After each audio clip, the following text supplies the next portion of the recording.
రెండు తెలుగు రాష్ట్రాలలో మొట్టమొదటి factory outlet jewellery shop Mukunda jewelleries.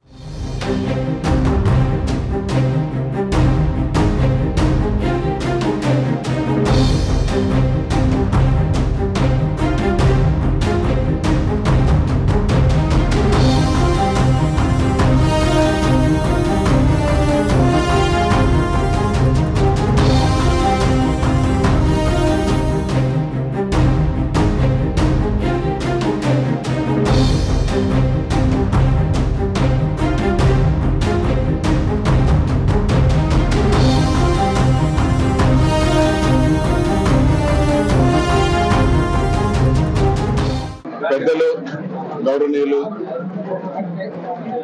Shri Mudragada Padmanabham గారిని ఈరోజు వచ్చి కలిసి వైఎస్ఆర్సీపీ పార్టీలో చేరేందుకు ఆహ్వానించడం జరిగింది.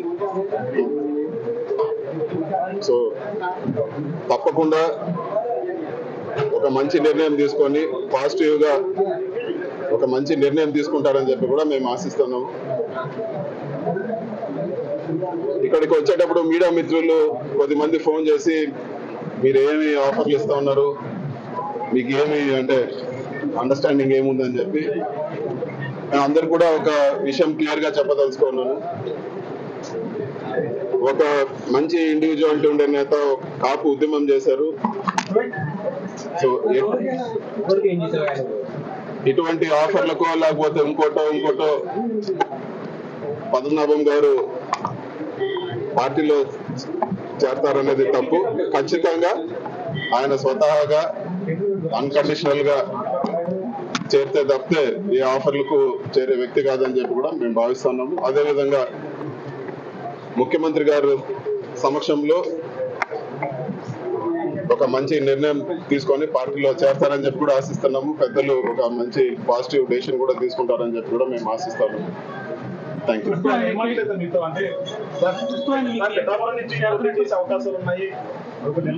ఫస్ట్ ఆఫ్ ఆల్ మేము పార్టీలోకి ఆహ్వానించాం. పెద్దలు ఒక నిర్ణయం తీసుకుంటే దాని తర్వాత మీతో అన్ని చేస్తాం.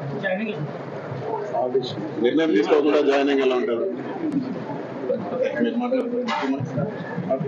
పార్టీ ప్రచారానికి అయినా వాడతారా లేదంటే సీట్ ఇచ్చే ఉద్దేశంలో సార్ నిర్ణయం తీసుకోండి, పార్టీలో చేరే నిర్ణయం తీసుకోండి. దాని తర్వాత నిర్ణయం తీసుకోండి. మీరు ఉన్నారు, నిర్ణయం అంటూ మీ చేతిలో పార్టీ కోసం కష్టపడి పనిచేయాలా లేదంటే ఆయన ఒక ఉన్నత స్థానంలో పెడతారు? ఎందుకంటే ఆయన నమ్ముకున్న సామాజిక వర్గం కాదు, అన్ని వర్గాలు కూడా కలిసి ఉంటాయి. ఇప్పుడు జగన్మోహన్ రెడ్డి గారికి పెద్దల్ని ఎలా గౌరవించాలో ఖచ్చితంగా తెలుసు. ఖచ్చితంగా సముచిత స్థానం కల్పిస్తారు. సార్ ఒక మంచి నిర్ణయం తీసుకుంటే డెఫినెట్ గా రాబో రోజుల్లో సముచిత స్థానం కల్పిస్తారని చెప్పి నేను ఖచ్చితంగా భావిస్తున్నాను. సో ఒక మంచి జరుగుతుందని చెప్పి కూడా భావిస్తున్నాను. ఇవన్నీ టూ ప్రీమేచ్యూర్, ఇంకా తర్వాత కలుద్దాం కదా చెప్తున్నాను.